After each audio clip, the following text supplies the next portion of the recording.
de horario. Partiríamos inmediatamente por don Augusto Iglesias, quien está ahí disponible, y luego con don Fabio para poder escuchar su presentación. Lo mismo como le decimos a todos los invitados, que no sea tan extensa la presentación para que se pueda facilitar el debate, la pregunta de los senadores. Y antes de darle la palabra a don Augusto, también a los colegas que estuvimos discutiendo en la mañana, a las 9, la mixta, hacer llegar lo antes posible los documentos a la Secretaría, a Rodrigo Pineda en este caso, para los invitados, pero vamos avanzando bien con eso también. Así que, sin, sin más, don Augusto Iglesias tiene la palabra. Gracias, senador. Buenas tardes a todos. Muchísimas gracias por la invitación. Voy a tratar de hacer una exposición en 20 o 25 minutos. Espero que eso esté dentro del tiempo, senador. Si lo corta un poquito mejor, pero ahí vamos Bueno, apurando el ganado. vamos a tratar. Quiero hacer dos observaciones preliminares. Voy a hablar primero en mi calidad principalmente de consultor, que he estado trabajando los últimos 30 años de su carrera en estos temas, más que en mi calidad de asesor de gobierno en materia de seguridad social, porque de hecho los comentarios que voy a hacer no han sido validados por nadie, sino por mí. No representan sino mi propia opinión. Y lo segundo es que voy a usar un documento de apoyo que ustedes se van a dar cuenta que es más que un PowerPoint tradicional, pero menos que un informe, ¿ya? Lo que quise hacer era dejar, en caso que les interesara, los antecedentes que apoyan las distintas afirmaciones y comentarios que voy a hacer, dejarlos por escrito, y por eso lo que vamos a empezar a ver ahora a continuación en realidad es un documento con bastante texto, pero voy a tratar de avanzar rápido y abreviar o resumir lo que quiero decir en cada lámina. Estoy compartiendo pantalla y espero que se vea esto. Perfecto. Proyecto de reforma constitucional. Listo, muy bien. Un par de comentarios preliminares antes de comentar el texto del proyecto. En el país se han estado discutiendo sistemáticamente reformas al sistema de pensión y reformas estructurales desde hace más de 15 años, ¿ya? Yo siento que no ha habido una falta de debate sobre la reforma de pensiones, no han faltado propuestas para mejorar el sistema. Lo que no ha faltado, evidentemente, es ponernos de acuerdo en las soluciones. El último gran acuerdo sobre este tema fue el año 2008, pero de ahí en adelante, insisto, existiendo un amplio, nutrido y profundo debate, hemos sido incapaces de llegar a ese acuerdo. Es llamativo que los 4 últimos gobiernos, los 2 de la expresidenta Bachelet, los 2 del presidente Piñera, han desarrollado iniciativas de reforma previsional. Hacia el finales del gobierno anterior se presentó un proyecto y hoy día hay un proyecto en el Parlamento que se está discutiendo en el Congreso y de hecho está en el Senado, en la Comisión de Trabajo. A estas iniciativas oficiales se suma una cantidad enorme de iniciativas de la sociedad civil. Reitero entonces, oportunidades de debate hemos tenido en abundancia, nos ha faltado el acuerdo. ¿Y por qué esta falta de acuerdo? Hay una cantidad importante de razones, pero quiero llamar la atención sobre la que me parece 2 de ellas, y que son las siguientes. Primero, el debate sobre reforma de pensiones ha sufrido, en mi opinión, una omisión importante, porque no hemos discutido nunca con la profundidad suficiente cuáles deberían ser los objetivos de pensión del sistema. Y en el debate también ha estado caracterizado por algunas imprecisiones conceptuales y de lenguaje que muchas veces han hecho que este debate más bien parezca un diálogo de sordos. ¿Cuál es la omisión a la que me refiero?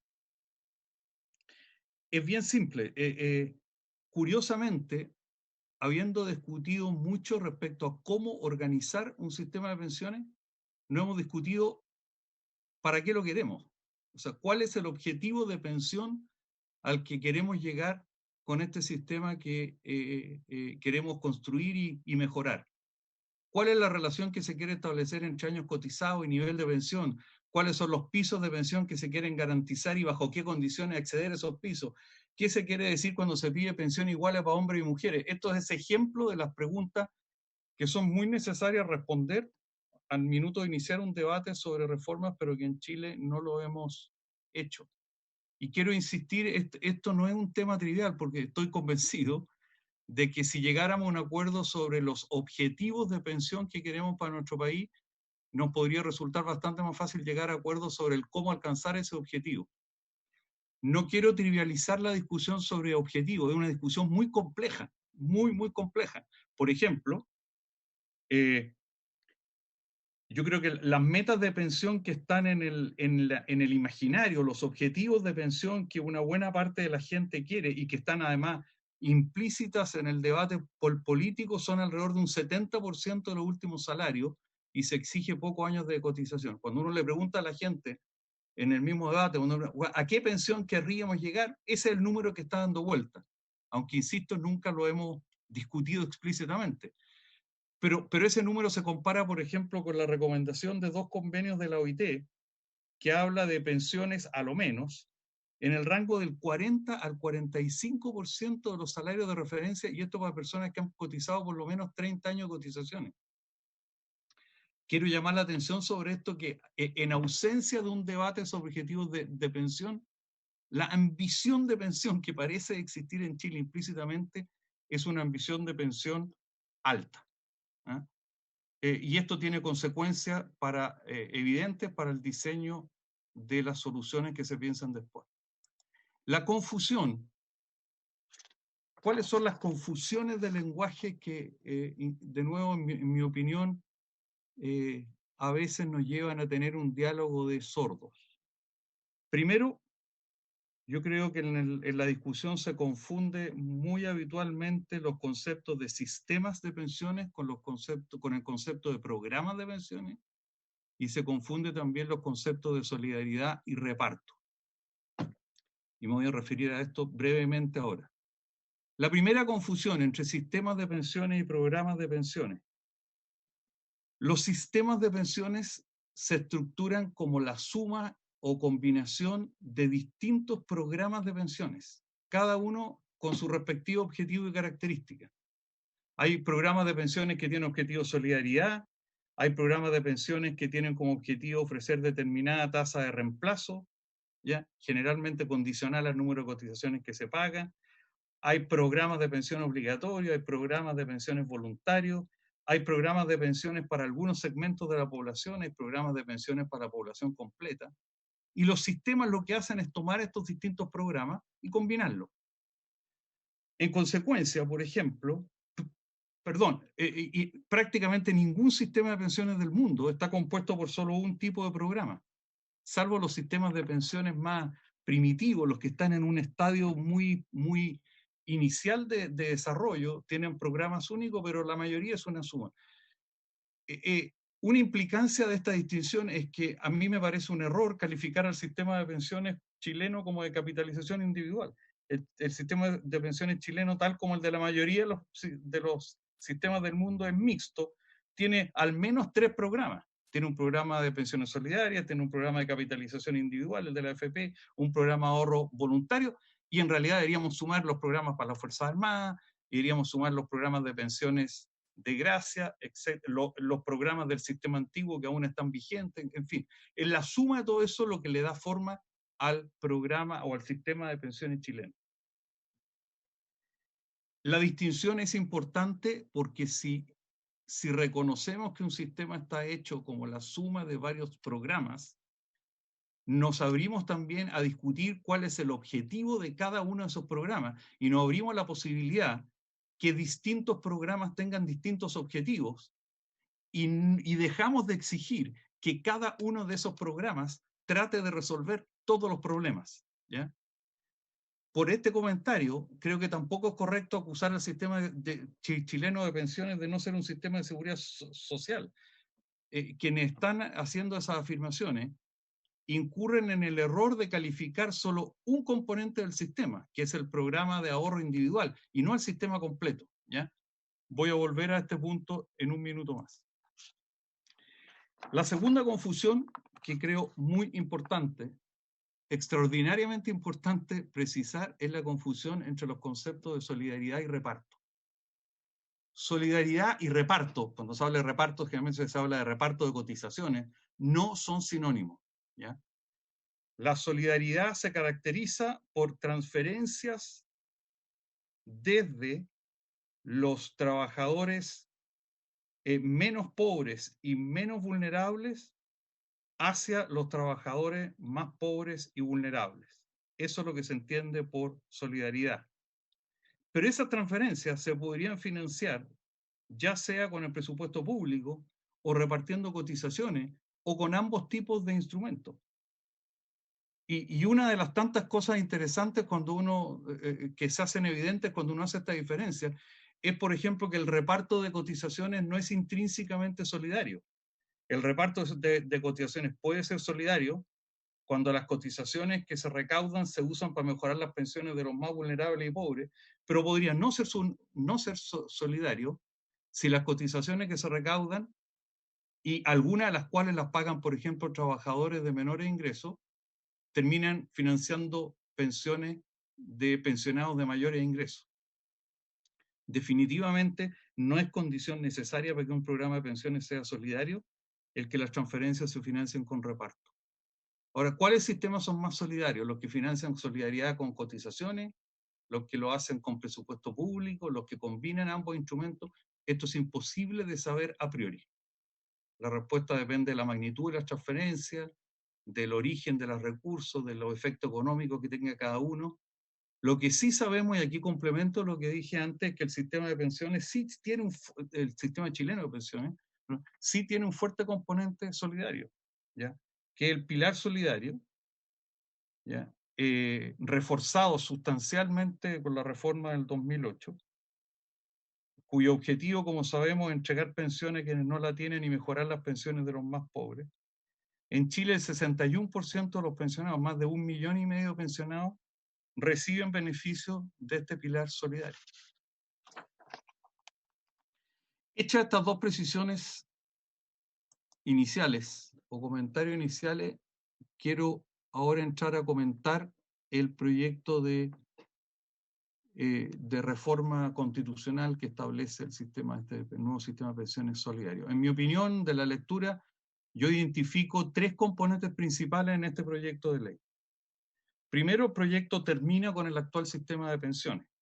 En forma directa, explícita, el proyecto termina con el programa FP, termina con la administración descentralizada de los programas de pensiones de las Fuerzas Armadas y de Orden, que hoy lo hace CAPREDEN y IPRECA, termina con la Superintendencia de Pensiones, termina con el Instituto de Seguridad Laboral, termina además con algunos beneficios del sistema, termina con el beneficio de herencia y de cuota mortuoria, en el caso de quienes no acceden al pilar solidario, y obliga a hacer cambios bien importantes, la solución que se propone, digo, obliga a hacer cambios importantes al pilar solidario.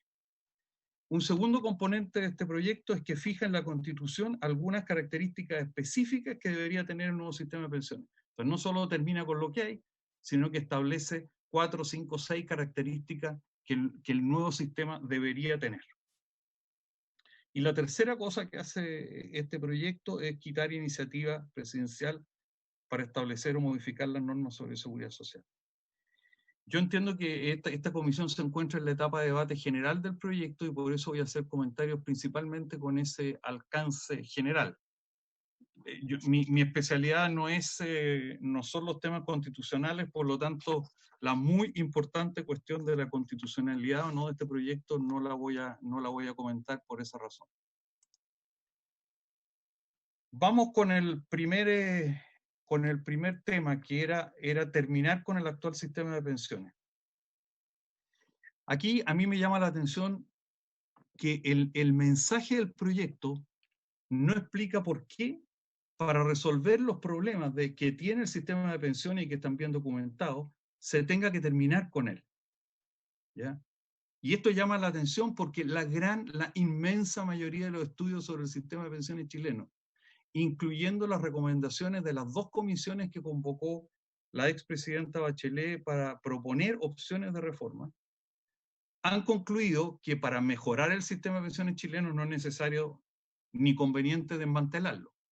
Les recuerdo que la Comisión Marcel presentó una propuesta suscrita por el 100% de sus integrantes, que incorporaba un nuevo programa de la estructura del sistema de pensiones, pero que no lo terminaba, y la Comisión Bravo presentó tres propuestas. La primera con el apoyo de 12 de los 24 integrantes, que proponía fortalecer y mejorar la estructura actual. La segunda con el apoyo de 11 de los integrantes, que proponía mantener la estructura actual, pero dividiendo el componente contributivo entre un programa de ahorro individual y otro de capitalización colectiva. Y solo un integrante, una académica polaca, propuso terminar con el sistema actual y cambiarlo por un sistema de reparto.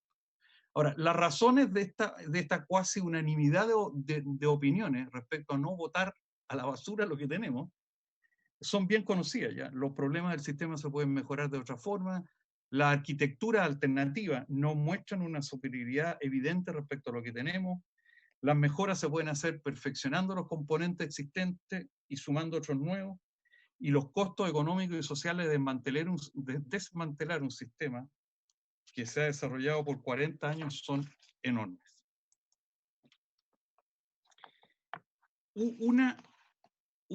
Aunque el mensaje, como dije recién, no explica por qué habría que desmantelar esto para mejorarlo, sí el mensaje, y en el debate en las sesiones anteriores esto se ha repetido, sostiene que el caso chileno sería un caso único en el mundo. Y ese sería un argumento como para terminar con lo que tenemos.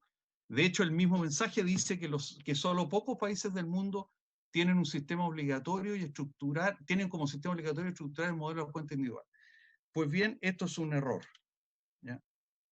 El sistema chileno, como les dije, es un sistema mixto que está conformado por un programa de pensiones sociales, solidarias, financiado con presupuesto público, el programa de AFP, de ahorro individual, de capitalización, financiado con cotizaciones, y un programa de ahorro colectivo. Perdón, de ahorro voluntario.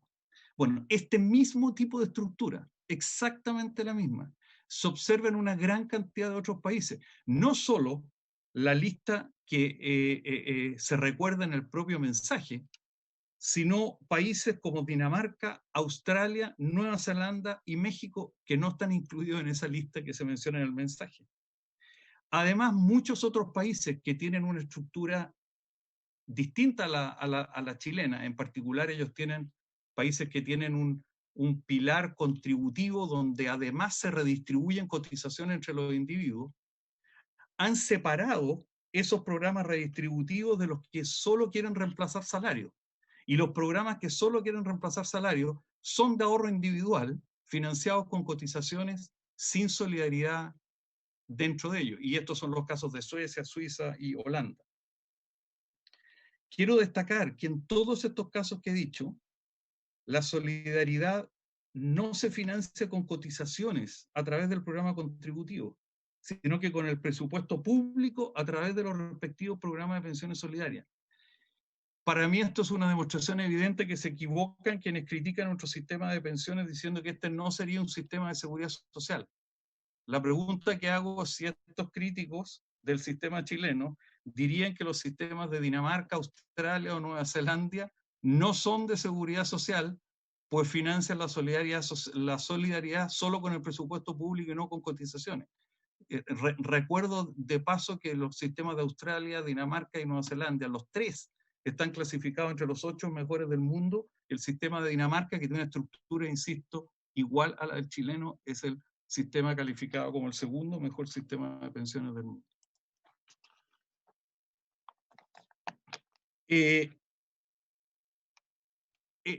La segunda característica que tiene este proyecto de ley es que en la Constitución se fija una serie de características específicas que tiene que tener el sistema, ¿ya? En mi opinión, esto es un error, ¿ya? Primero, es un error definir a nivel constitucional las características específicas de un sistema de pensiones por razones que voy a explicar. Y en segundo, es también un error hacerlo cuando esas características que se fijan impiden en la práctica construir un nuevo sistema de pensiones que sea solidario, eficiente y financieramente sustentable. ¿Por qué? En primer lugar, pienso que es un error definir a nivel constitucional las características específicas del sistema de pensiones. Y la razón aquí es bien simple: el diseño de los sistemas de pensiones necesita ser dinámico y ajustarse a las condiciones del entorno. Quiero repetir aquí o recordar un texto del informe del Pacto de Toledo, España, que curiosamente está citado en el mismo mensaje, pero aparentemente sin hacerse cargo del mensaje de las consecuencias de esta cita. Ese texto dice, comilla, el sistema de seguridad social ha de ser capaz de responder con eficacia a las cambiantes demandas de una sociedad cada vez más rica y compleja, en cuyo seno surgen de forma permanente nuevos retos y necesidades. Surge así, con toda claridad, una visión de la seguridad social como institución que ha de estar en permanente transformación y reforma, ya que de su capacidad de adecuación a las nuevas realidades dependen los niveles de bienestar y la propia justificación de su existencia. Ahora, esta necesidad de flexibilidad en el diseño de los sistemas de pensiones se manifiesta también en la práctica, porque muy pocas constituciones del mundo definen las características de un sistema con el detalle que se está proponiendo en este proyecto. Lo que hace la mayoría de las constituciones es establecer la existencia de derecho a la seguridad social, y las constituciones sirven también como instrumento para controlar la generación de normas en el ámbito de la seguridad social y para asegurar que los derechos que se garantizan queden bien protegidos. Pero los mecanismos institucionales, el detalle de los mecanismos institucionales que usa un país para dar una respuesta a este tema de las pensiones, al problema de las pensiones, rara vez o nunca quedan definidos a nivel constitucional. Hay una publicación relativamente reciente de la OIT sobre la experiencia de constituciones en países de Europa que es bien ilustrativa respecto a este punto. Decía además que estas características que quedan fijadas en la Constitución van a impedir construir un sistema que sea eficiente, justo, sustentable. ¿Por qué? Aquí voy a llamar la atención a cinco consecuencias de estas características que se fijan en el proyecto de ley. Primero, una de las consecuencias es que el nuevo sistema va a tener que financiar las pensiones principalmente con el reparto de cotizaciones, ¿ya? Esto deja expuesto, como voy a abundar o voy a insistir en esto en unos minutos más, deja expuesto a los beneficios del sistema, a los riesgos demográficos y a los riesgos asociados a los ciclos de empleo y salario. Por riesgos demográficos me refiero a los riesgos de aumento de la expectativa de vida de pensionados, de un aumento en la relación entre el número de pensionados y el número de cotizantes, que hacen que la relación entre ingresos y gastos del sistema se vaya deteriorando. Y por ciclos de empleo y salario me refiero a que los ingresos de un sistema que se financia con cotizaciones y por lo tanto su capacidad para pagar pensiones están por definición dependiendo de cuál es el número total de personas empleadas en trabajos formales y cuál es el salario de esas personas. Si cae el empleo formal o si caen los salarios de esas personas, caen los ingresos de un sistema que financia las pensiones con cotizaciones y eso obliga, por lo tanto, a hacer ajustes para conseguir su equilibrio financiero. Lo que estoy sosteniendo con este primer punto es que el mecanismo de financiamiento que quedaría establecido por la Constitución derivaría en que son los ajustes en el monto de los beneficios y en las condiciones que deberían cumplir los pensionados para acceder a esos beneficios, serían esos los mecanismos de ajuste del sistema. Una segunda consecuencia, como ya adelanté, es que las pensiones en este nuevo sistema quedan expuestas a distintos tipos de riesgo. Parecería haber una intención del proyecto de proteger a las pensiones de ciertos riesgos a los que estarían expuestos hoy día. Lo que estoy señalando es que como consecuencia de las normas que se proponen, las pensiones van a quedar expuestas a otro tipo de riesgo, ¿ya? Como recién explicamos, primero, la estructura de financiamiento del sistema y una limitación que establece la propia Constitución, la Constitución que se propone, para usar la tasa de cotización y la edad de pensión como instrumentos de ajuste, obliga a que todo el ajuste financiero del sistema sea a través de cambio en el nivel de los beneficios y las condiciones de acceso. Un segundo riesgo, y esto me parece particularmente sorprendente, es que las normas constitucionales obligan a construir un sistema cuyas pensiones las va a calcular y según se van a calcular, perdón, según fórmulas que va a definir una nueva entidad, el Instituto de Seguridad Social. Las pensiones van a quedar así totalmente expuestas a los riesgos de decisiones discrecionales de esta entidad, absolutamente. Esa entidad, de acuerdo a la Constitución, va a ser la que va a fijar las fórmulas de pensión. Y esto significa, por ejemplo, que frente a una insuficiencia de recursos, la propia entidad, sin contrapeso parlamentario alguno, ya de por sí, podría decidir rebajar los beneficios o imponerle mayores exigencias para acceder a los mismos, en fin. El modelo que se propone hace también o deja el financiamiento del sistema dependiente de aportes fiscales. Aquí lo que cabe señalar es que esto significa que los beneficios del sistema quedan sujetos al riesgo de cambio en la condición de presupuesto público y empiezan a competir con todas las otras necesidades fiscales por los recursos, por esos recursos fiscales. Y quiero también llamar la atención sobre el hecho de que esta condición no se aplica solo a las pensiones de vejez, sino también a las de invalidez y sobrevivencia, que por lo demás representan casi un tercio de las pensiones que paga un sistema, porque también el texto propone que la tasa de cotización para ese programa quede fija en la Constitución y que esos beneficios se financien con el producto de esa misma tasa de cotización. Un tercer elemento o consecuencia de estas normas constitucionales se refiere a la propuesta de pensión básica universal. El proyecto propone que se pague una pensión básica universal de monto igual al salario mínimo. ¿Ya? Bueno, en mi opinión, la economía chilena no está ni va a estar en mucho tiempo en condiciones de financiar un beneficio de este tipo. ¿Ya? Además, en la forma en que está planteado un beneficio de este tipo va a afectar negativamente el empleo formal. Respecto al primer punto, es difícil estimar el costo de la propuesta porque el proyecto de ley no define las condiciones de acceso a ese beneficio, ni tampoco cómo este beneficio va a interactuar con el actual beneficio del pilar solidario. Hecha esa advertencia, los órdenes de magnitud involucrados son enormes. Por ejemplo, si se interpretara que esta pensión básica universal hay que pagarla universalmente, esto a los 2,5 millones de pensionados del sistema, estoy excluyendo a los pensionados de las Fuerzas Armadas y de Orden y excluyendo, limpiando los números también por una serie de doble contabilización. Digo esto porque si ven las cifras, sin estos ajustes en Chile aparecen registrados como 3 millones de pensionados. Pero suponiendo que son 2,5 millones, el salario mínimo son $400, este es un programa que costaría alrededor de 12.000 millones de dólares al año. Ahora, si suponemos, aquí habría que ya, dado que existe esto, vamos a eliminar el pilar solidario y nos vamos a quedar solo con este beneficio, nos ahorramos 3.000 millones de dólares, estamos hablando de un programa que costaría 9.000 millones de dólares al año. Segunda evidencia que muestra lo caro que es este programa. El monto propuesto para la pensión básica universal representa un 37% del salario promedio de los cotizantes en Chile. Si comparamos cuántos son beneficios similares que existen en otros países del mundo, vemos que en la OECD, los países que tienen pensiones básicas, esa pensión básica representa aproximadamente un 20% del salario promedio. Los 14 países que tienen programas de pensiones mínimas garantizadas tienen un beneficio equivalente entre el 25 y el 26% del salario promedio. El que se propone fijar constitucionalmente en Chile es un 37% del salario promedio. Para mí la consecuencia de esto es que para que esta propuesta tuviese alguna viabilidad financiera habría que interpretarla con letras chicas, ¿no? ¿Ya? Habría que decir, por ejemplo, que en realidad nadie va a recibir una pensión total inferior al salario mínimo garantizado.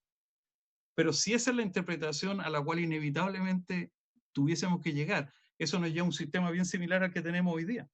¿Eh? Además, yo pienso que como la Constitución diría explícitamente que es una pensión básica universal para todos y de monto equivalente al salario mínimo, cualquier diseño de cobertura y beneficios más acotados que se trate de hacer con letras chicas sería desafiado legalmente y con éxito. Respecto a los incentivos al empleo, basta decir hoy día que el nivel promedio de las pensiones autofinanciadas en Chile es inferior al salario mínimo. Y la densidad de cotizaciones de quienes están obteniendo esas pensiones promedio están entre 15 y 20 años, en el caso de hombres y mujeres. Si instalamos un sistema que garantiza una pensión básica universal igual al salario mínimo, cualquiera sea la densidad de cotizaciones, estamos quitando prácticamente cualquier incentivo para cotizar para una proporción muy importante de los trabajadores. Una cuarta consecuencia de estas normas que quedarían definidas constitucionalmente se refiere a la institucionalidad, ¿ya? El modelo de administración que se propone, además de dejar los beneficios expuestos a un alto riesgo de discrecional administrativa, cosa que ya comenté, va a debilitar la capacidad de fiscalización en el sistema previsional en su conjunto y va a generar ineficiencia en la gestión de algunos programas. Lo del riesgo ya lo comenté. Quiero llamar la atención ahora sobre lo siguiente. El nuevo instituto que se propone sería, de acuerdo a la norma constitucional, el sucesor y continuador legal de la Superintendencia de Pensiones y estaría sujeto, esto es casi textual, solo a la fiscalización de Contraloría. Primero, el ámbito y alcance de instrumentos de fiscalización de la Contraloría son muy diferentes al de una superintendencia, muy, muy diferentes. Así que indudablemente en comparación a la situación actual, este cambio va a debilitar los controles sobre la gestión de la administradora. Segundo, la super de pensiones no solo tiene responsabilidad en Chile de supervisar y regular la gestión de la AFP o el sistema de pensiones, le corresponde supervisar la gestión del pilar solidario, la gestión de las comisiones médicas, la gestión del seguro de cesantía. Conforme al texto del proyecto, todas estas funciones van a pasar al nuevo instituto, que se transforma en no solo una entidad administradora, sino también un supervisor y fiscalizador. Esta figura, en mi conocimiento, es absolutamente inédita y es claramente ineficiente y bien peligrosa. El último comentario que hago es que el proyecto explícitamente termina con el Instituto de Seguridad Laboral y esto me parece muy extraño, de hecho no puedo comprender esta propuesta. El Instituto de Seguridad Laboral es un instituto administrador de la Ley de Accidentes del Trabajo y Enfermedades Profesionales. Fue creado por la reforma del año 2008. ¿Ya? Existe toda la evidencia que uno pueda querer que demuestra la ventaja de que los seguros de accidentes del trabajo sean administrados por entidades especializadas. De hecho, digo, me llama especialmente la atención porque el mensaje del proyecto ni siquiera menciona este cambio y por lo tanto menos se entrega ninguna justificación. Finalmente, una quinta característica del sistema, que también generaría consecuencias permanentes indeseadas, es que los fondos de pensiones que son expropiados de las actuales cuentas individuales, de acuerdo a la norma constitucional, deberían invertirse en obras públicas y van a recibir una rentabilidad inferior incluso a la inflación. Esto va a tener un impacto relevante, negativo, sobre las pensiones de una proporción importante de los afiliados, que van a ser futuros pensionados, y de los actuales pensionados, los de retiro programado del actual sistema de pensiones. La obligación de invertir fondos en obras públicas, el total, es contraria a todas las recomendaciones que uno puede imaginar y a las prácticas de gestión financiera. Más aún, resulta también bien inédito que la política de inversión de fondos quede definida en la Constitución. Segundo, la rentabilidad que se asegura solo a los fondos que se traspasan, ¿ya? Desde el actual sistema, es de 2%. Esta rentabilidad es inferior a la inflación, es inferior a la rentabilidad que han obtenido los fondos de pensiones a la fecha, es inferior a la rentabilidad del bono de reconocimiento, es inferior a la rentabilidad de los fondos soberanos de Chile, es inferior a la rentabilidad del seguro de cesantía, es inferior a la rentabilidad de cualquier portfolio de referencia que uno pueda construir. Y finalmente, esta obligación de invertir en obras públicas implica que en la práctica la propuesta implica establecer a nivel constitucional una obligación de entregar al fisco los fondos de pensión y la recaudación de cotizaciones. Al garantizarse al fisco un acceso a una importante fuente de financiamiento, que como ya he dicho además tendría costos negativos en términos reales, la propuesta significaría una pérdida de disciplina importante en las decisiones de inversión pública. Termino refiriéndome al tercer tema del proyecto, que es quitar la iniciativa presidencial en materia de seguridad social. Como dije antes, yo no soy experto en constitución y por lo tanto no puedo ir al fondo de esto, pero no puedo dejar de advertir que el mensaje del proyecto no entrega ningún argumento para justificar esta propuesta. De hecho, el mensaje del proyecto no se refiere a esta propuesta. Uno se encuentra con la propuesta cuando lee el texto, ¿ya? Más aún, me llama la atención porque disposiciones constitucionales que entregan al presidente iniciativa en algunas materias se pueden encontrar en nuestra Carta Fundamental desde el año 1833, ¿ya? En particular, las que entregan iniciativas en materia de seguridad social al presidente se encuentran en la Constitución desde el año 1970. Por lo tanto, si se quiere cambiar algo que ha sido parte de la tradición constitucional nuestra, deberían existir buenas razones para ello que desconozco. La presentación termina con un resumen de lo que he dicho, pero que en aras del tiempo lo voy a saltar ahora y muchísimas gracias, presidente.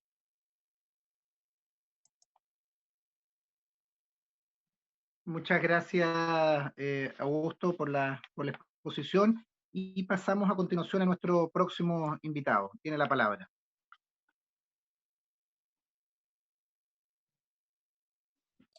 Don Fabio. Bien. Bueno, muy buenos días, muy buenas tardes. Gracias, presidente, por la posibilidad de la invitación para poder compartir algunos comentarios respecto al proyecto. Nosotros hemos enviado hace unos minutos este comentario que voy a, si me permiten, lo puedo compartir también con ustedes. Perfecto. A ver, que estamos, yo creo que ustedes ya lo están viendo, si no me equivoco. Discúlpenme porque... Todavía no. Todavía no. A ver, vamos a intentar nuevamente.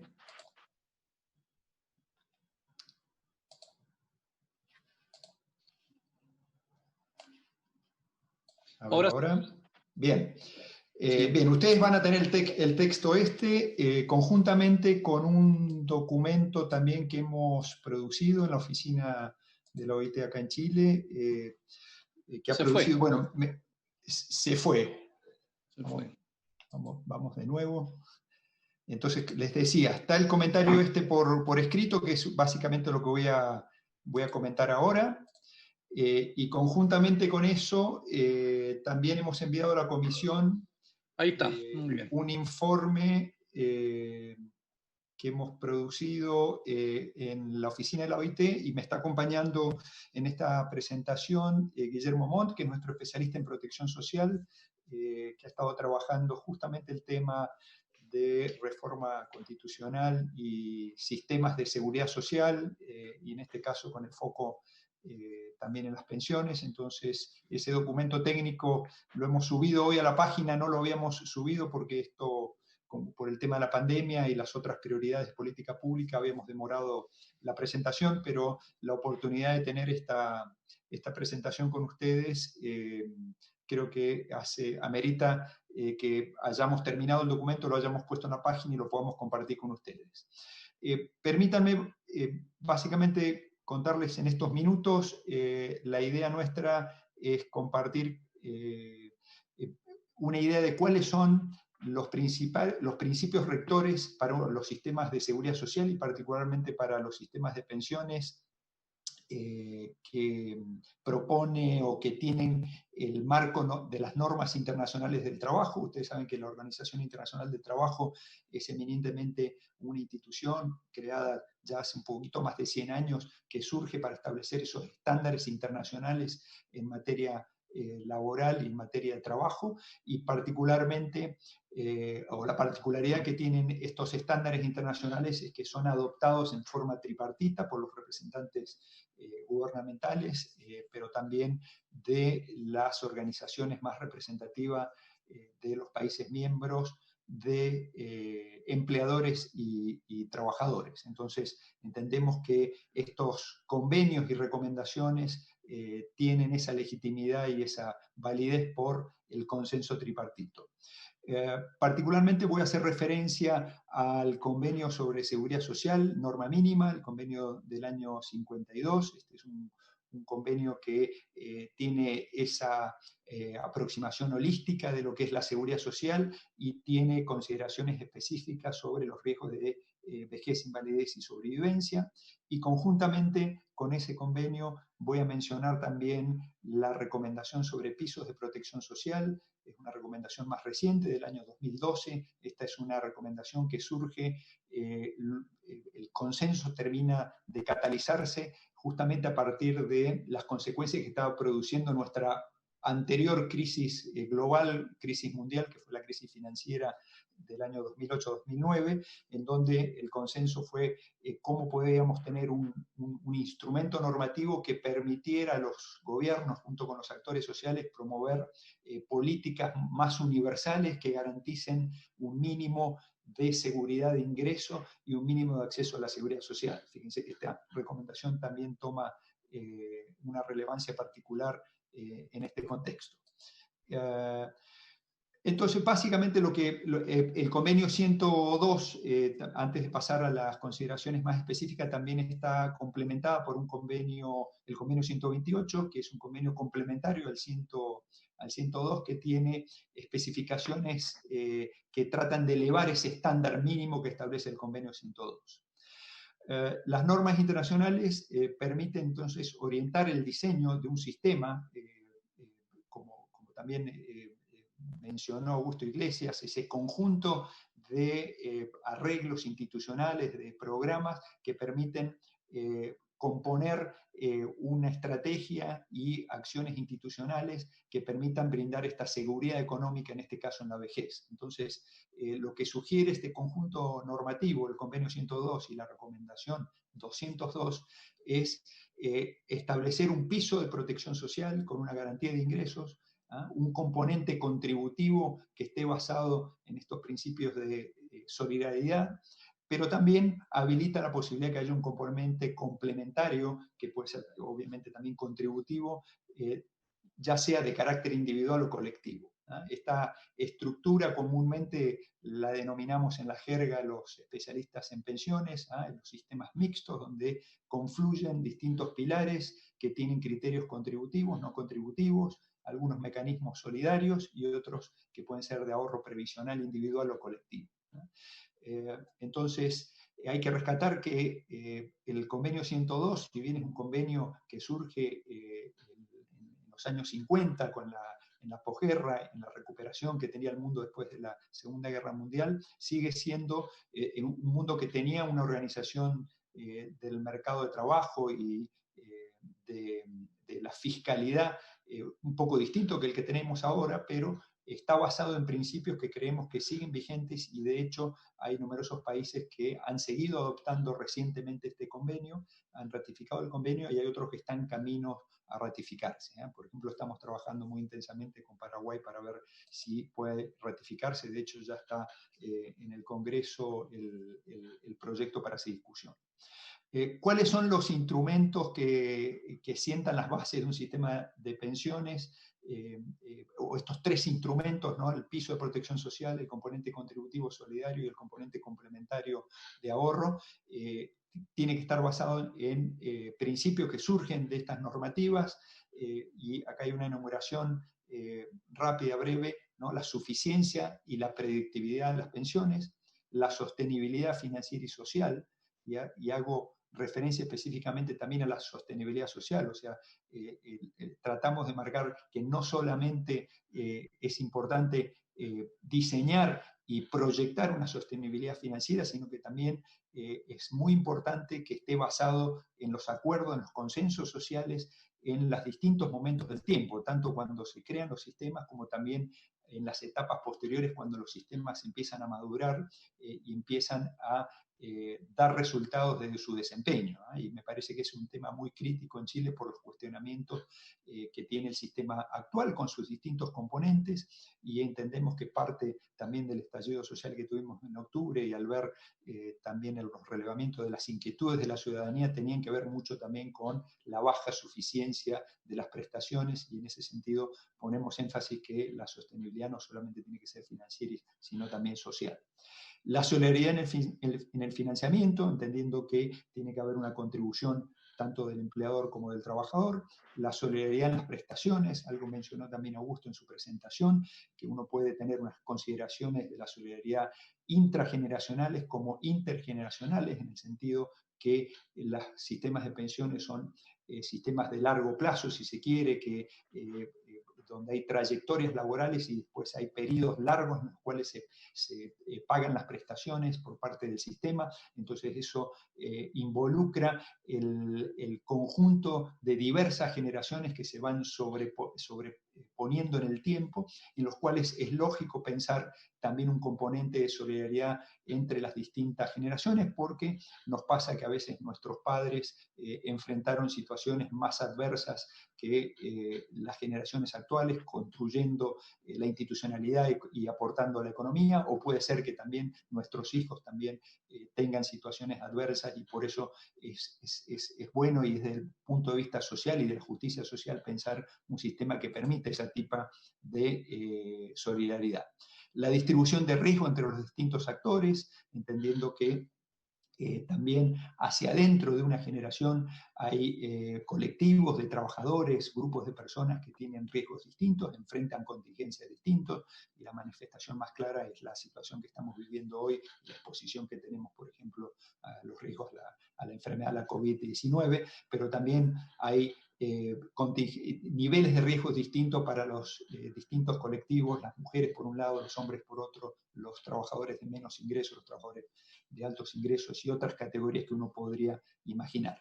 Y finalmente un tema muy importante, que es la participación de los actores involucrados en la gobernanza del sistema. Creo que esto es algo muy propio también de los instrumentos normativos de la OIT, porque justamente surgen del consenso social, y parte de las recomendaciones, una parte importante de las recomendaciones que hace el marco normativo de la OIT tiene que ver con la gobernanza y la participación de los actores sociales. Entonces, entendiendo que el sistema de pensiones tiene como función ofrecer esta seguridad de ingresos para la vejez, también entendemos que es una institución clave para el desarrollo y para avanzar también en la cohesión social, vinculando con lo que mencionaba anteriormente sobre la sostenibilidad social de un sistema de pensiones.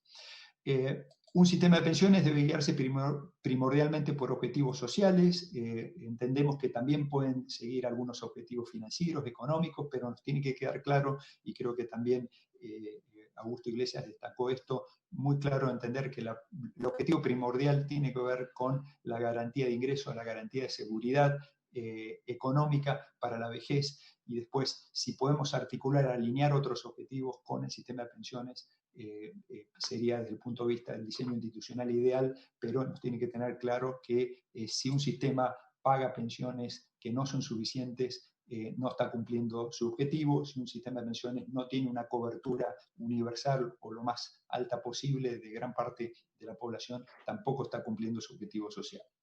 Entonces, en resumen, el comentario nuestro tiene que ver con la idea de reforzar la idea que es urgente legislar en cambios del sistema de pensiones para avanzar en estas dos dimensiones, la solidaridad y suficiencia de las pensiones. Han habido esfuerzos de las distintas administraciones recientes para proponer proyectos de reforma. Entonces, el proyecto que se está discutiendo en esta comisión creo que también va en línea de aportar a esa necesidad urgente de legislar estos cambios que permitan mejorar el sistema en cuanto a sus limitaciones, en cuanto a sus desafíos. Los cambios deben permitir asegurar un sendero que pueda el sistema de pensiones ponerse en un sendero que a través de distintas reformas en el tiempo permitan que el sistema pase de una capitalización individual subsidiada por recursos estatales hacia un sistema de seguridad social complementado por la capitalización individual. En ese sentido, nosotros entendemos que el corazón del sistema es el componente contributivo y está basado en la capitalización individual, y entendemos que para estar más alineado con las normas internacionales del trabajo, la parte principal del componente contributivo debería estar basado en un sistema de seguro social con ciertos componentes de solidaridad, y que la capitalización individual podría tener un lugar complementario a ese componente principal contributivo basado en el seguro social. Y esto nos permitiría tener las ventajas de un sistema mixto, donde podemos tener instrumentos complementarios para cumplir estos objetivos que también mencionaba Augusto Iglesias. Una constitución, nuevamente nosotros no somos constitucionalistas, hemos tratado de reunir la evidencia y ponerla en este documento. Ese documento que les mencioné también, en la coautoría hay un académico que trabaja el tema de derecho constitucional. Entonces, la conclusión de ese documento es que una constitución permite consagrar y ofrecer mecanismos para resguardar el derecho humano a la seguridad social. Esto está en la Declaración de los Derechos Humanos de las Naciones Unidas. A nivel constitucional conviene definir los principios orientadores del sistema de la seguridad social en su totalidad, esa visión comprensiva de la seguridad social que incluya las coberturas de los distintos riesgos sociales, las pensiones de vejez, la invalidez, la sobrevivencia, las prestaciones de salud, cesantía, maternidad, el conjunto de riesgos sociales, y la definición de los parámetros y otros aspectos parecería que conviene dejarlas a nivel de ley o regulación y ofrecer un sistema de pensiones y seguridad social con cierta flexibilidad para ir adaptándolo a los cambios demográficos, sociales y del mercado de trabajo, que están en constante evolución. Permítanme hacer un raconto de nuestra observación de las limitaciones y principales desafíos del sistema de pensiones, que están, creo que muy bien identificados en los considerandos del proyecto que ustedes están tratando, pero que también fueron identificados, por ejemplo, por la Comisión Asesora Presidencial que se constituyó para el año 2014-2015. Tuve la fortuna, el privilegio de ser parte de esa comisión. Entonces, creo que coinciden este diagnóstico sobre las principales limitaciones, ¿no? Un bajo nivel actual y proyectado de las pensiones autofinanciadas. Hay algunos problemas y algunos desafíos en términos de equidad de género, en el sentido que este sistema ha perpetuado en el tiempo inequidades de género. Este es un tema que yo personalmente he trabajado hace muchos años, y especialmente en lo que refiere al componente de capitalización, pero de nuevo, no solamente las inequidades de género surgen de los componentes de ahorro individual, también en los componentes de financiamiento público pueden haber inequidades o efectos distributivos regresivos. Entonces también uno tiene que tener en cuenta el análisis completo del sistema y cada componente del sistema de pensiones. Entendemos que hay un riesgo excesivamente concentrado en los afiliados y en los pensionados, porque la forma de acumulación de ahorros previsionales y la forma de determinación de las prestaciones hace que haya un excesivo riesgo individual. Entonces, la posibilidad de reducir ese riesgo tiene que venir exógenamente, y entendemos que uno podría tener un componente que permita distribuir a través de un esquema de seguro social, que distribuir mejor los riesgos hacia adentro de cada una de las generaciones, como también intergeneracionalmente. Entendemos que hay una ausencia de solidaridad en el financiamiento y la determinación de las prestaciones del sistema contributivo. Uno puede tener alguna solidaridad o una redistribución en forma exógena, pero me parece que parte también de la lógica de la seguridad social tiene que ver con esa idea de tener al menos una parte de solidaridad hacia adentro del sistema. Entendemos que también hay una débil gobernanza debido a que no hay una participación de los distintos actores que participan del sistema, ¿no? Los cotizantes, ya sean los trabajadores como también los empleadores, los jubilados, y esto lleva a que también el sistema tenga alguna baja legitimidad y sostenibilidad social. Entonces, las decisiones a veces que se toman respecto al futuro del sistema de pensiones tienen esa debilidad al no estar los actores sociales participando, solamente existe en forma más acotada a través de la comisión de usuarios. Entonces, habría que pensar cómo institucionalizar esa participación de los actores para que sean parte también y responsables de las decisiones que se toman para el futuro del sistema.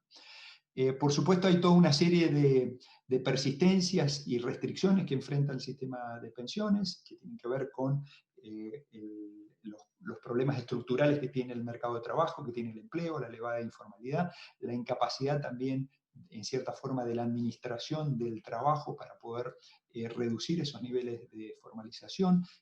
Entendemos, por lo menos desde la OIT, que son más determinantes la regulación laboral y la administración del trabajo para determinar los niveles de informalidad que los incentivos que puedan tener los trabajadores a nivel individual o las empresas. Me parece que el desempeño de la formalidad y del nivel de cobertura contributiva que tiene el sistema tiene que ver más con el funcionamiento institucional y no tanto con los mayores o menores incentivos que puedan tener los individuos o las empresas. Por supuesto están las otras variables que afectan, ¿no?, las presiones demográficas, la declinante rentabilidad de los instrumentos financieros, más en un contexto como el que estamos viviendo actualmente. Entonces, en resumen, permítanme reafirmar la oportunidad histórica que tenemos para poder discutir una construcción de un sistema mixto que esté compuesto con al menos con tres componentes: este piso de pensiones básicas solidarias universales, un seguro social contributivo, y como complemento, dado que actualmente tenemos un sistema de ahorro individual y que también tiene un componente pero muy pequeño de ahorro colectivo, puede complementar ese seguro social contributivo, en el sentido que los costos de transitar de un sistema a otro pueden ser altos. Entonces uno podría imaginarse, y tal como me tocó participar en el grupo de la Comisión Bravo, que justamente promovió la idea de tener un componente de seguro social y reescalar el componente de capitalización, en el sentido que hay un componente que no está presente en este sistema de seguridad social para la vejez. La discusión en el Parlamento ofrece esta oportunidad para construir un sistema de seguridad social que combine esos tres componentes. Esto permitiría alinear también el sistema de pensiones con las orientaciones que brindan las normas internacionales del trabajo. Hay una amplia evidencia de que esa es la organización que tienen la mayoría de los sistemas en el mundo, o sea que tienen un componente de seguro social importante, que puede ser complementado con pensiones no contributivas y con componentes de ahorro individual o colectivo. Los parámetros del seguro social pueden determinar la relación entre aporte y beneficio, ofreciendo un equilibrio que permita reconocer los aportes, o sea, a más aporte, más beneficio. O sea, es importante también mantener la idea de que contribuir va a redundar también en una mejor prestación, o sea, mantener esa relación entre contribución y beneficio, y eso se puede lograr en un esquema también de seguro social. Incluir estos componentes de solidaridad, donde podamos tener un esquema donde mayor aporte proporcionar para los que menos reciben, para asegurar también una vejez digna. También pueden haber un componente de redistribución, y a su vez también puede haber una redistribución exógena donde los aportes fiscales puedan complementar esa redistribución. Las prestaciones de este componente, o sea, el del seguro social, también pueden ser solidarias, pueden establecerse parámetros que compensen a los trabajadores que jubilan en una situación más precaria, por ejemplo, los trabajadores de bajos ingresos, los trabajadores, como decía anteriormente, a generaciones que sufrieron fuertes shocks económicos en el mercado de trabajo. Si ustedes, nosotros proyectamos las reformas actuales para dentro de 30 o 40 años, vamos a enfrentar esta generación del confinamiento, una generación de jóvenes que va a tener muchas dificultades para entrar al mercado de trabajo en los próximos años y seguramente va a sufrir altas tasas de informalidad. Entonces, claramente un sistema de ahorro donde el ahorro individual pese mucho va a producir también ciertos efectos de largo plazo en las posibilidades de tener una seguridad económica para estas generaciones que están entrando actualmente en el mercado de trabajo. Un sistema mixto de estas características, como estamos proponiendo, balancearía mejor los riesgos del sistema de pensiones entre trabajadores y empleadores. Creo que hay un consenso en avanzar en una cotización por parte de los empleadores. Esto es algo que llevó muchos años de discusión, pero creo que hay un consenso en los distintos proyectos que han presentado las recientes administraciones, y esto permitiría mejorar también el componente contributivo en materia de financiamiento. Hay una mención especial que quería hacer porque el proyecto menciona un documento de la OIT sobre la reversión de las pensiones. Efectivamente, hay numerosos países en América Latina, en Europa del Este, en otros países del mundo que han revertido total o parcialmente estas reformas que introdujeron la capitalización.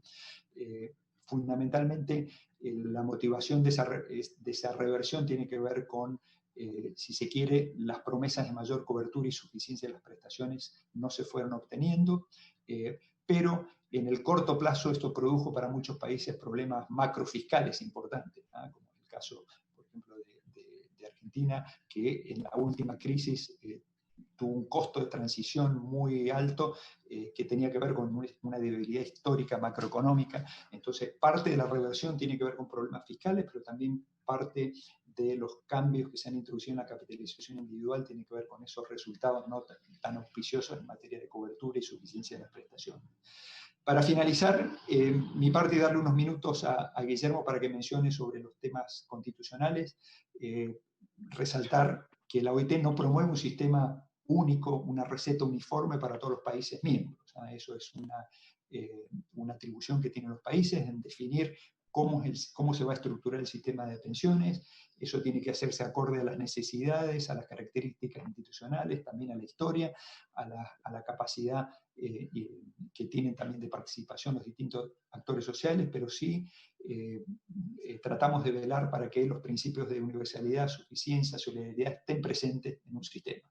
En este sentido, creemos que un sistema mixto donde el seguro social tenga cierta robustez, cierta presencia decisiva y con una gobernanza efectiva y una participación de los actores sociales permita avanzar en esa dirección, permita avanzar en tener un sistema de seguridad social no solamente financieramente sostenible, sino desde el punto de vista social también con una perspectiva más de largo plazo. Por supuesto, cumpliendo con estos otros dos objetivos que son mantener la alta cobertura y garantizar una suficiencia adecuada.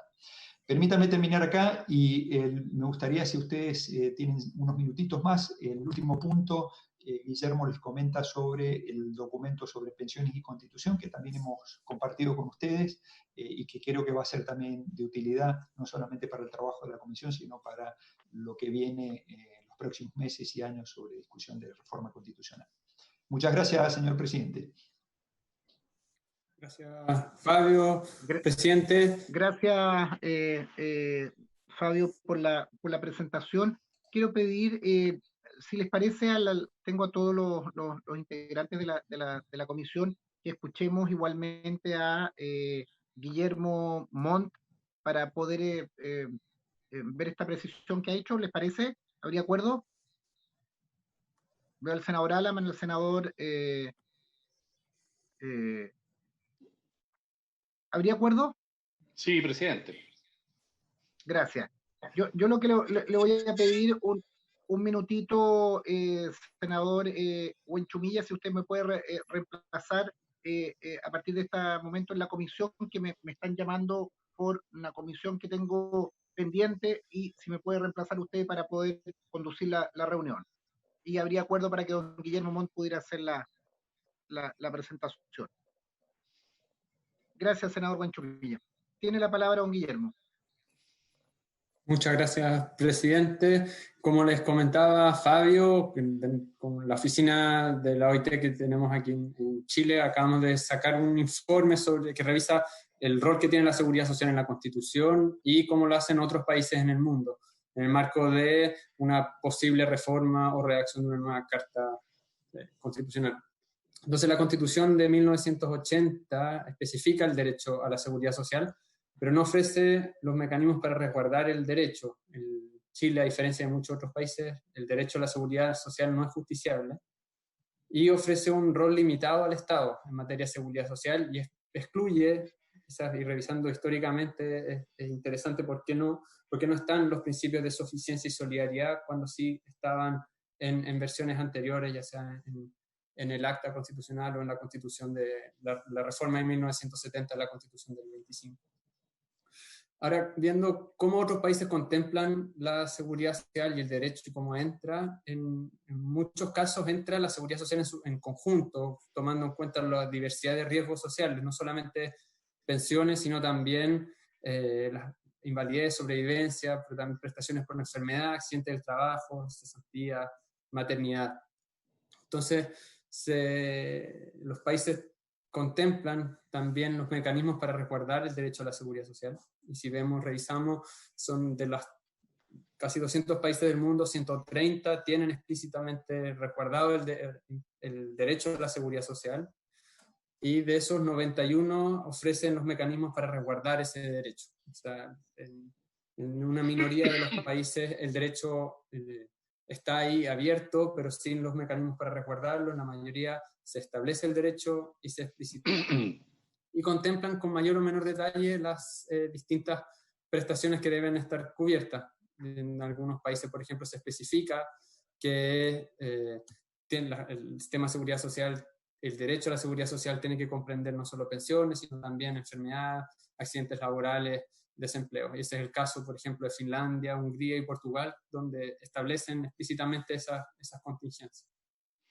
La suficiencia, solidaridad y sostenibilidad son otros principios que suelen estar en las constituciones cuando se refieren a los principios que orientan una constitución. Ahí, por ejemplo, cuando hablamos de solidaridad, Hungría establece explícitamente la solidaridad de género, Uruguay también y Portugal también establecen que la solidaridad debe estar en el financiamiento, que es algo que también consideramos como oportuno hacerlo en Chile, como mencionó Fabio. Otros países, otras constituciones ofrecen directrices sobre la posibilidad de privados de participar en el sistema, y ahí, por ejemplo, Italia o Portugal tienen esta posibilidad, Colombia y España también. España es interesante porque dice que el régimen de pensiones tiene que ser público, el régimen de seguridad social, el régimen principal, pero está abierta la posibilidad para que los regímenes complementarios sean libres. Y otros países también definen los principios de sostenibilidad financiera, como Suiza y Colombia, Uruguay, que definen explícitamente el uso de los fondos de pensiones únicamente para estos fines. Y otros países también ofrecen en la Constitución garantías para que en el sistema participen los distintos actores, como mencionábamos antes, el gobierno, los trabajadores, los empleados, pero también los jubilados que participen de la gobernanza del sistema. Estos grandes principios orientadores pueden estar en la Constitución y creemos que vale la pena abrir que el debate se centre sobre estos principios orientadores en la Constitución, porque la idea es que estos principios no estén sujetos a reforma continua, porque, como mencionaba Fabi y también Augusto, el hecho de que un sistema de pensiones requiere ajustes periódicos para hacer frente a los cambios demográficos, laborales y financieros. Así conviene dejar la definición de parámetros específicos a nivel de ley o regulación, y algunas constituciones son explícitas en ese respecto. A nivel constitucional, creemos que debería quedar definido el derecho a la seguridad social, los principios rectores de este y los mecanismos para resguardar ese derecho, y que se ajuste el diseño y parámetros al nivel de política pública. El debate constitucional que ha comenzado y que culminará con la redacción de una nueva carta o reformas a la existente es una oportunidad para especificar de mejor manera el derecho a la seguridad social en Chile y ofrecer los mecanismos para resguardarlo. Y como oficina nos ponemos a disposición de esta comisión, pero también de los demás mandantes, tanto gobierno como trabajadores y empleadores, para promover el diálogo en materia de seguridad social y otros derechos económicos y sociales, siempre en el marco de las normas internacionales del trabajo. Muchas gracias, presidente. Bueno, muchas gracias, Guillermo, y muchas gracias también a Augusto y a Fabio por estas exposiciones. Inmediatamente, senador, le voy a dar la palabra. Estimo yo que serán dejadas en la Secretaría las presentaciones que ustedes hicieron para que sean distribuidas a los senadores para un estudio posterior. Bien, ofrezco la palabra al senador Alamán. Andrés. Muchas gracias, estimado presidente. Yo tengo, primero, agradecer la presentación tanto de Augusto Iglesias como de Fabio Bertranú. Creo que han sido realmente muy elocuentes y que van a servir mucho a la comisión. Tengo 3 preguntas para Fabio, muy cortas, y 2 preguntas para Augusto Iglesias. Fabio, en su exposición, mostró claramente que la alternativa de un sistema mixto es lo más razonable para Chile, un sistema que tenga un pilar solidario, que tenga del Estado, por supuesto, un pilar contributivo individual y un tercer pilar contributivo colectivo. Uno podría agregar también la contribución que hacen los empleadores. Entonces, yo le quisiera preguntar a Fabio, con su experiencia internacional, si él cree que este esquema mixto, muy distinto al del reparto y muy distinto al proyecto que estamos estudiando, es prevaleciente entre los países que tienen mejores performance previsionales, o si usted ve una tendencia en esa dirección. Creo que eso es muy importante. En segundo, me pareció muy interesante, Fabio, lo que usted dijo en relación al tema de equidad de género, que había sido una preocupación suya. Entonces me gustaría saber cómo ve usted el tema de la equidad de género en nuestro actual sistema, qué es lo que lo complica, por así decirlo, y cómo cree usted que podríamos solucionarlo. Creo que es un temazo que a esta comisión le va a interesar enormemente. Y por último, preguntarle cuál es el impacto que usted considera que tiene en los resultados del sistema actual la baja cotización que usted la vinculó a la informalidad. Creo que esas son 3 preguntas que ayudan al trabajo. Y Augusto Iglesias, 2 cosas también muy cortas.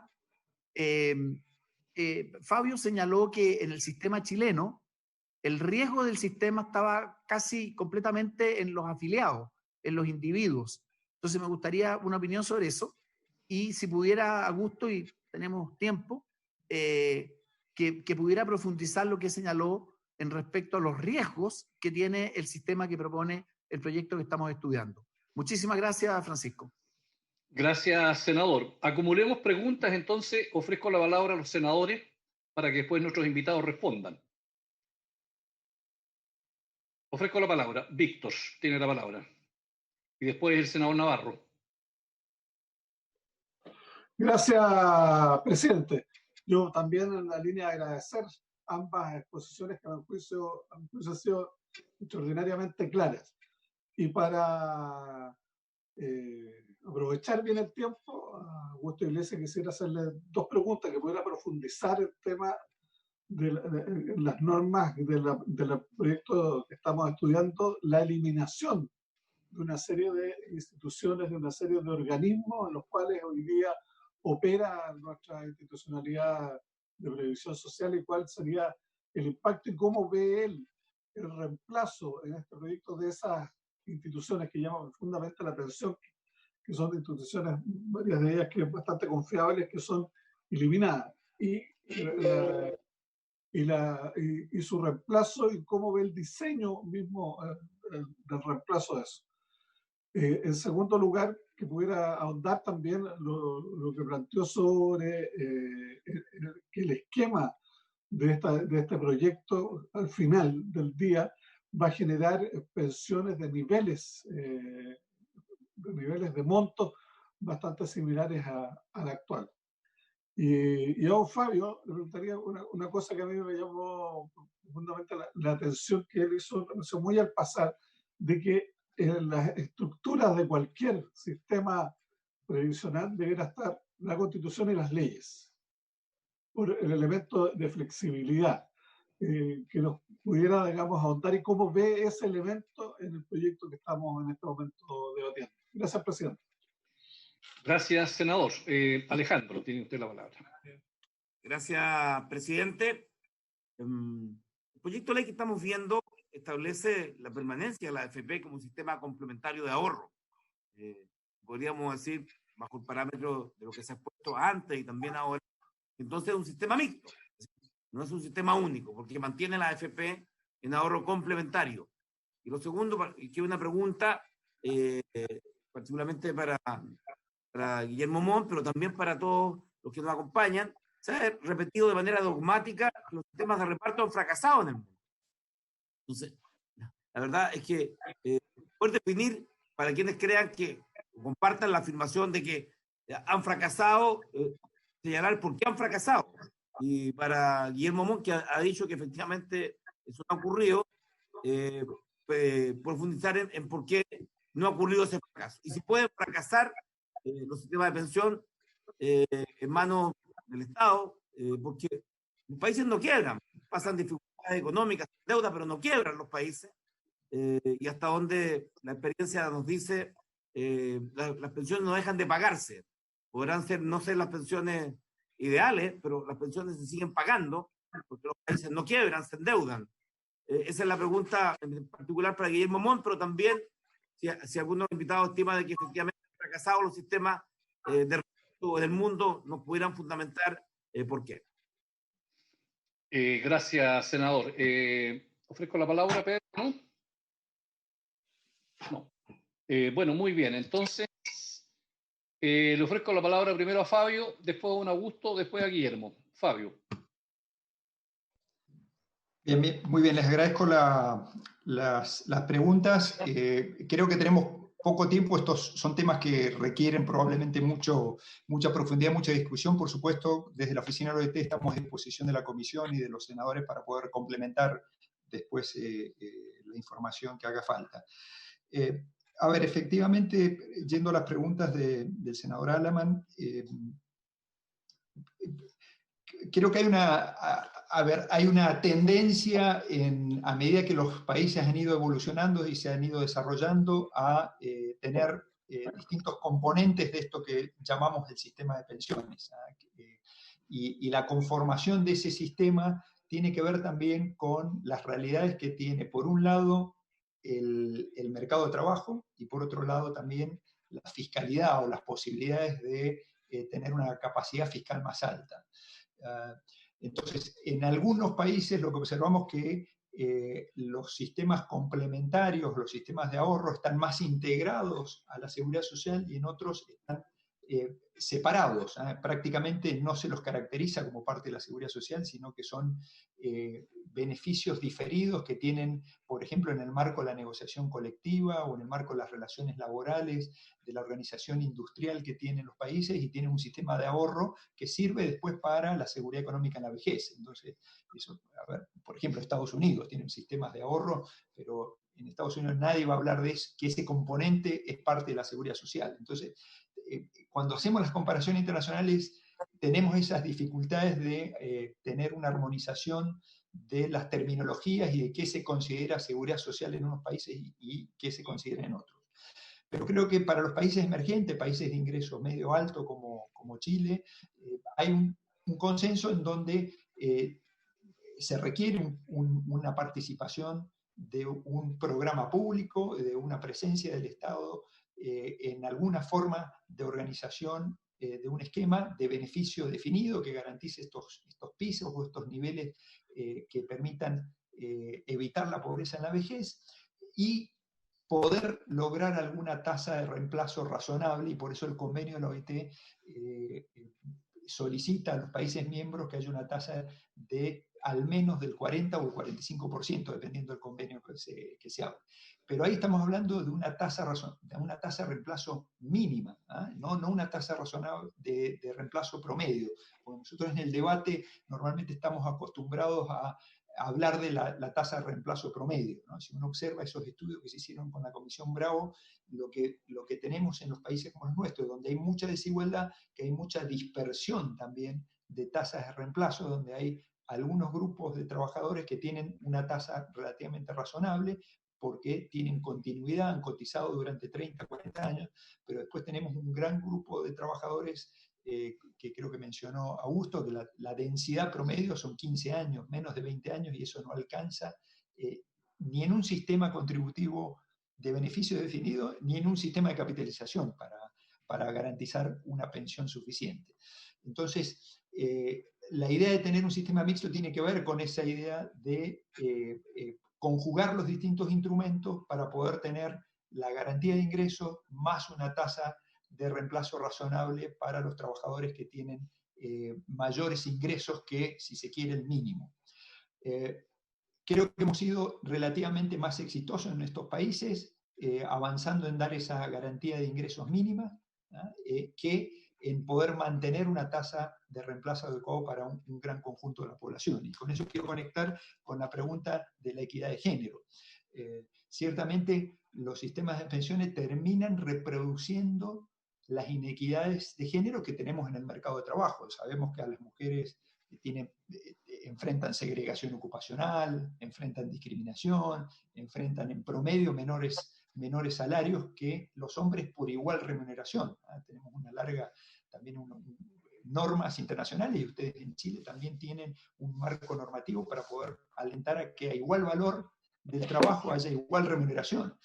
Llevarlo a la práctica tiene sus dificultades, y en materia de pensiones, lo que uno pretende con un sistema solidario es tratar de atenuar o reducir esas inequidades que se producen en el mercado de trabajo. Ahora bien, ¿qué es lo que ha pasado? Con el componente de capitalización se han profundizado, se han exacerbado algunas diferencias o inequidades que vienen del mercado de trabajo. Entonces, concretamente, mi preocupación y de muchos otros colegas especialistas ha sido que tener tablas para los retiros, para las rentas vitalicias, tablas específicas por sexo, lleva a que las diferencias entre la pensión de un hombre y una mujer sean aún muy disímiles, porque en el momento que se otorga la prestación para una mujer y un hombre que tienen igual trayectoria laboral, se retiran a la misma edad, supongamos 60 o 65 años, la renta vitalicia que otorga la compañía de seguro es menor para la mujer que para el hombre.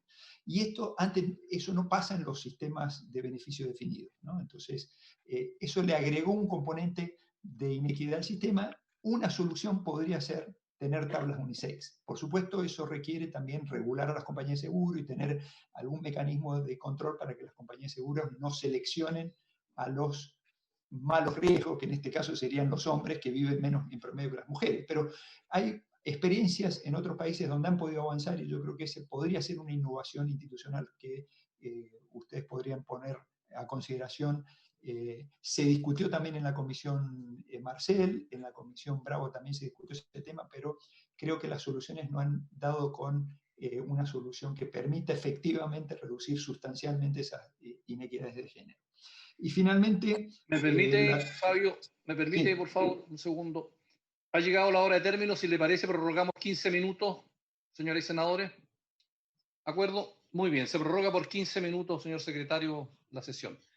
Fabio, ¿puedo terminar? Y el último punto que destacó el senador Alaman, que creo que es sumamente relevante porque condiciona mucho el desempeño que tenemos con el sistema de pensiones, el sistema, la seguridad de ingresos, y de nuevo que más allá de la opción que tengamos de organización del financiamiento, ¿no? Más allá si es con más capitalización colectiva, individual o de beneficio definido, me gusta más llamarle beneficio definido, y esto lo relaciono también con la reflexión del senador Navarro respecto al reparto, porque sistemas de reparto puros van quedando cada vez menos en el mundo por el efecto demográfico, así como también van quedando sistemas de capitalización puro, porque requieren también un componente estatal para poder compensar esas diferencias que hay en el mercado del trabajo y la baja capacidad contributiva, ¿no? Lo hemos visto en la historia reciente de Chile, donde hemos tenido que ampliar las pensiones solidarias, hemos estado discutiendo la posibilidad de tener un bono para compensar a los trabajadores de la clase media. O sea,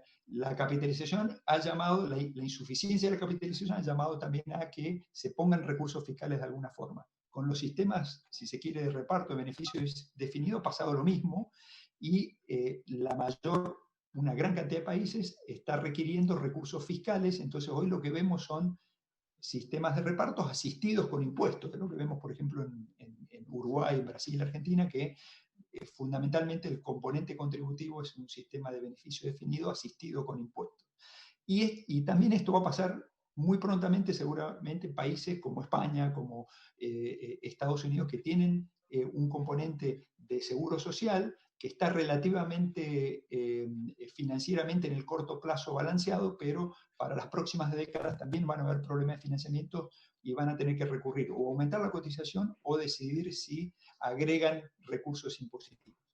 Entonces, en ese sentido me parece que es crucial pensar que si no tenemos también una estrategia y una política de trabajo, una política de formalización, una estrategia que permita fortalecer la posibilidad que mejore la masa salarial, con bajos salarios siempre vamos a tener bajas pensiones. Entonces también es importante en la discusión pública vincular esto con las restricciones que tenemos en el mercado de trabajo y en las instituciones laborales. Y por eso también parte de los instrumentos que promueve la OIT tienen que ver con las recomendaciones sobre formalización, mejorar la inspección, mejorar en algunos casos el apoyo a las pequeñas empresas para que puedan transitar de la economía informal a la formalidad, mejorar la negociación colectiva para que también la distribución y los salarios puedan crecer en el marco de un diálogo bipartito, de la relación laboral bipartita a nivel de la empresa. Entonces, son distintos elementos que, en definitiva, después se traducen en la posibilidad de tener un sistema de pensiones más robusto.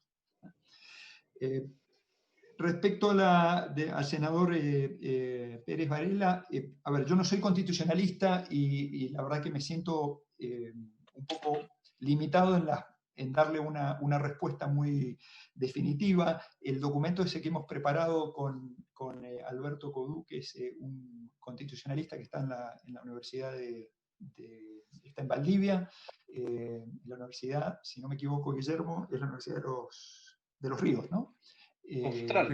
Austral, perdón, disculpen. Me disculpan enormemente por esta confusión.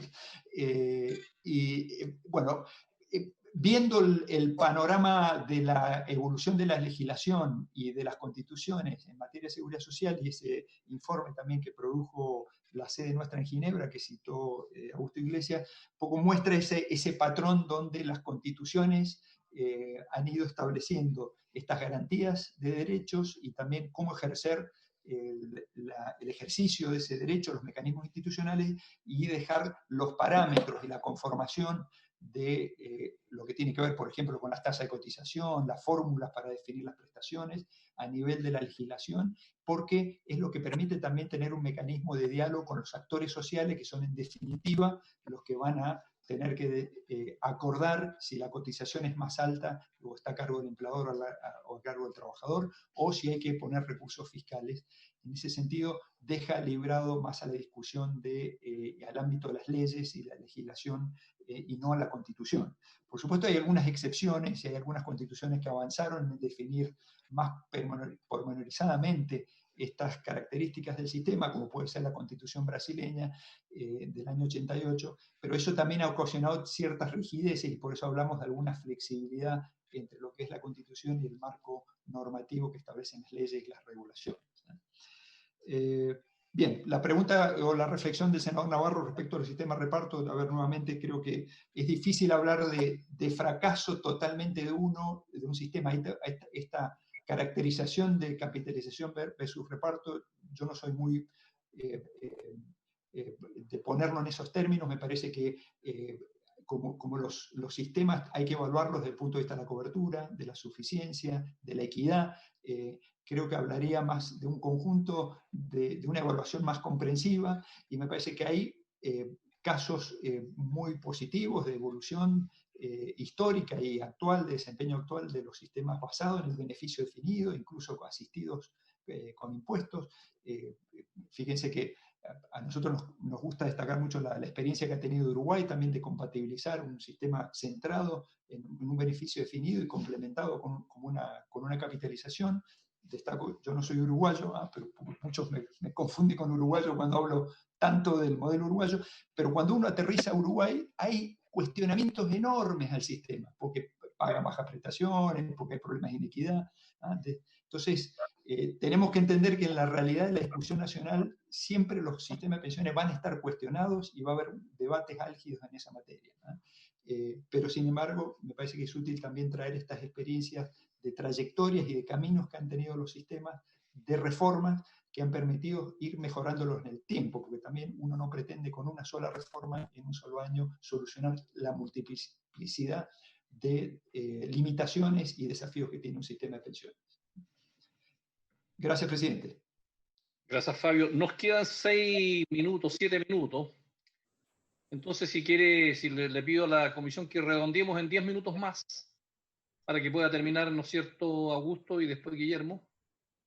Así que apelo al poder de síntesis. Augusto, tiene usted. Gracias.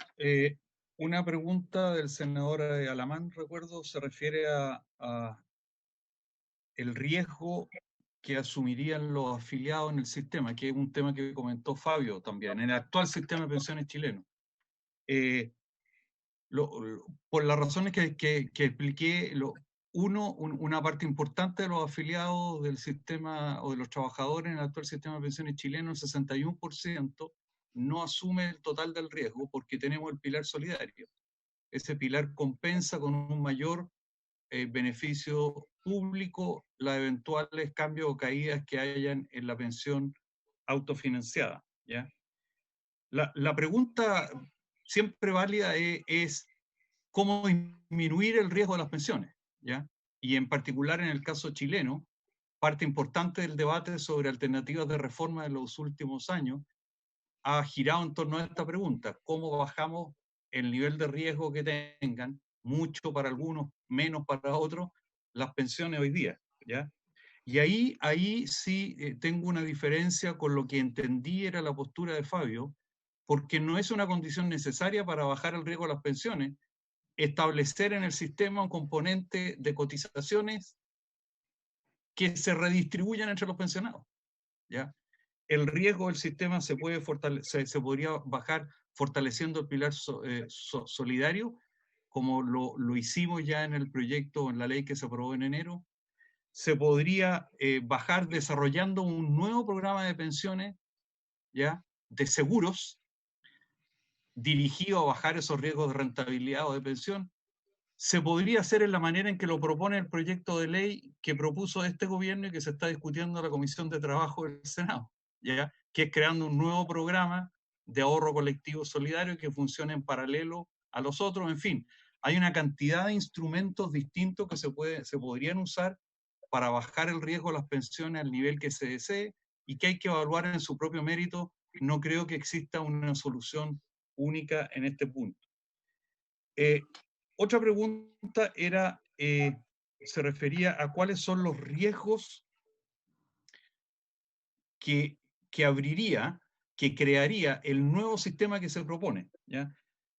En resumen, lo que expliqué ahí, que había un riesgo de sustentabilidad financiera, ¿ya?, que por supuesto afecta en el mediano y en el largo plazo al nivel de las pensiones. Había un riesgo muy importante de discrecionalidad administrativa en el otorgamiento de los beneficios. Quiero insistir en esto. Es muy curioso que las fórmulas de pensión, los niveles máximos de pensión, etcétera, queden a ser decididos por la misma entidad administradora y no por el legislador, ¿ya?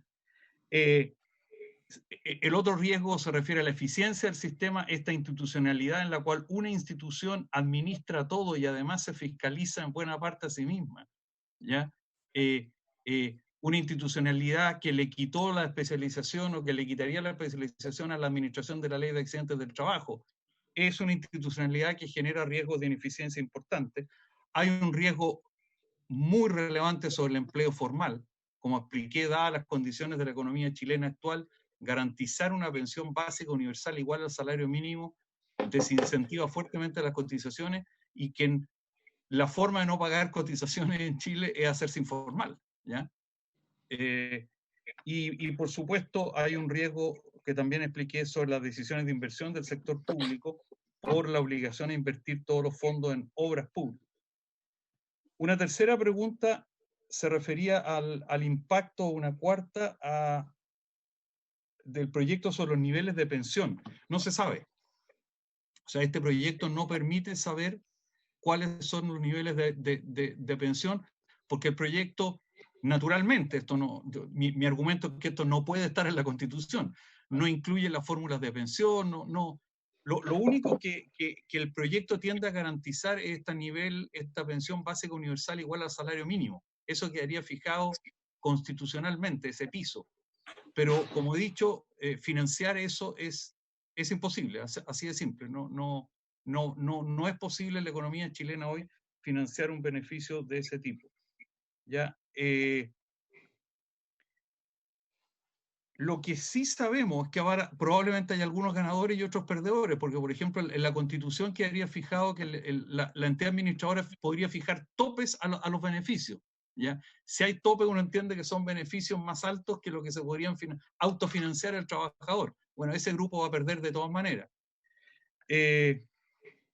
Otra pregunta se refería a ¿qué entidades son las que elimina el proyecto de reforma? Y aquí quiero recordar, el proyecto de reforma explícitamente, por cierto, elimina la administración del componente obligatorio en el sistema de FP, ya no habría administradoras privadas manejando cotizaciones obligatorias, elimina la superintendencia de pensiones, elimina Capredeca y DIPRECA, elimina el Instituto de Seguridad Laboral. Yo creo que inevitablemente termina eliminando el pilar solidario, tal como lo conocemos hoy día, porque fija esta pensión básica universal igual al salario mínimo, lo que todos los beneficios del pilar solidario quedan por debajo de eso. Y por lo tanto acabaría también con una parte importante del IPS. Esta transformación institucional, además de los riesgos que ya tiene, es gigantesca. Es solo en términos de empleo, entre las instituciones que mencioné, deben aquí me puedo equivocar y les pido excusas por eso, pero deben haber más de 6.000, 8.000 personas. ¿Ya? Es una transformación institucional enorme. Y la última pregunta era, se refería, perdón, no, yo creo que cumplí con todo. Quiero hacer un solo comentario. Se ha hablado, y con razón, de que los sistemas de reparto están enfrentando problemas, los sistemas de ahorro también enfrentarían los mismos problemas, y que el origen de esos problemas, una parte de ello es la baja densidad de cotizaciones, los ciclos de empleo y salario, en fin, que afectan por igual a los dos. Eso, por cierto, es correcto, no hay ningún sistema que pueda escapar de las condiciones de la economía. Lo importante cuando uno evalúa soluciones comparadas es ver de qué manera responde cada una de ellas a esos problemas. Y un criterio que es bien relevante es el costo. ¿Ya? ¿A qué costo cada uno de estos distintos sistemas puede cumplir con los objetivos de pensión que se han fijado, dadas las condiciones de la economía? Digo, no es el único criterio, pero es uno. Y en ese criterio hay una ventaja importante de los sistemas que incluyen algún componente de financiamiento de pensiones con ahorro. ¿Ya? Y las razones las podremos discutir en su oportunidad. Termino recordando lo siguiente. Si uno examina los 10 países que tienen, de acuerdo a la opinión de todos los rankings internacionales, los mejores sistemas de pensiones del mundo, ¿ya? Entre esos 10 países se incluyen 4 o 5 que tienen exactamente la misma estructura que el sistema chileno. Y con esto quiero decir, países que financian la solidaridad con presupuesto público, no con cotizaciones. Países que usan los sistemas contributivos de cotizaciones para ofrecer una tasa de reemplazo y que acumulan en ahorro esas cotizaciones, y países que suman a esto un componente voluntario también de ahorro. Esta estructura, que es la que tiene Chile, con esto quiero hacer el punto, parece, en base a la experiencia internacional, y estos ejemplos, suficiente, con todas las mejoras que hay que hacerle, ¿ya? Para poder ofrecer al país la solución de pensiones que necesitamos. Gracias, don Augusto. Para terminar, Guillermo, nos quedan 5 minutos. Gracias. Sí, seré muy breve. Respecto de si han fracasado los sistemas de reparto en el mundo o qué sistemas son más exitosos, es difícil decirlo sin atenerse a los objetivos que tienen que satisfacer los sistemas de pensiones. Hay uno que es muy clave, que es asegurar ingresos en la vejez, pero luego hay otros que tienen que definirse en cada país y luego de un proceso político y un acuerdo social, que son qué nivel de solidaridad queremos, qué nivel de compensación queremos a los grupos que han estado más desventajados o a las generaciones que han estado más desventajadas. Entonces, así, si nos limitamos solamente a lo financiero, podemos decir que por el hecho de que hay algunos sistemas que están en déficit porque las contribuciones no son ingresos, en términos de cotizaciones no son iguales los egresos y requieren ayuda estatal. Eso por algunos puede ser considerado un fracaso, por otros no, porque otros pueden opinar que hay un rol legítimo del Estado en asegurar las pensiones y tanto la gobernabilidad como la suficiencia de las pensiones. Entonces esto depende de qué tanto se ajusta el sistema de reparto en particular a los objetivos que se ha planteado el sistema o el país. Reitero que también por lo mismo quedan pocos sistemas únicos, así que solo tienen un componente de reparto único, porque en sí el reparto también genera ciertas inequidades entre quienes no son elegibles a ningún beneficio y no reciben ninguna prestación porque estuvieron siempre en informalidad, por ejemplo. Entonces, de nuevo, hay muchos sistemas de reparto que han complementado con un pilar solidario y que han complementado con ahorro individual. Entonces, y también es importante cuando uno evalúa si han fracasado o no, o si los déficits son aceptables o no, es la flexibilidad que tiene el sistema de reparto en ajustarse a la realidad demográfica, a la realidad económica, a través de cambios en las cotizaciones, en la edad de retiro, en los beneficios o en el aporte fiscal. Entonces hay que balancear siempre tanto el factor social, que para nosotros es muy importante, con el financiero, con el rol político y quién asume cuántos riesgos para evaluar si un sistema de reparto ha fracasado o cualquier sistema de pensión ha fracasado. El hecho que existan y se mantengan mucho y que se hayan ido ajustando significa que cuando hay un fracaso y un déficit importante que no puede corregirse, es más por falta de flexibilidad que por el principio de reparto en sí. Eso quería acotar, presidente. Muy bien, Guillermo. Bueno, muchas gracias a nuestros expositores. Señor secretario, no sé si hay algo pendiente. No, presidente, nada. Bueno, muy bien. Entonces, muchas gracias a los expositores, a los señores senadores, a la secretaría por haberse cumplido el objeto. Perdón, parece que el senador Pérez. Víctor, no, está despidiendo. Muy bien. Muchas gracias por haberse cumplido el objeto. La sesión se levanta. Hasta luego. Muchas gracias. Muchas gracias. Muchas gracias. La grabación se ha detenido.